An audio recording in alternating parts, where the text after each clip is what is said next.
اوكي وسؤال في 8 فبراير وحي 2016 كي دعايا دعايا 2016 كي maxaa dhacay isla wixii 2016 kii dhacaya dhacay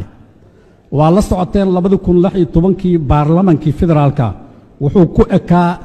bishii 8aad waa laga gudbay bishii 9aad 10aad 11aad 12aad baarlamaanka 27 December ayaa la doortay aan ka bilowno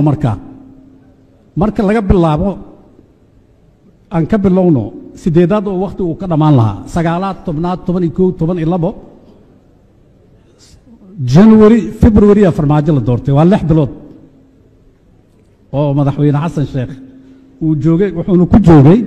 sharci la'aan kuma joogin madaxweynaha wuxuu ku joogay sharci number 20 ama number 20 ayuu ku joogay oo asaga uu saxiixay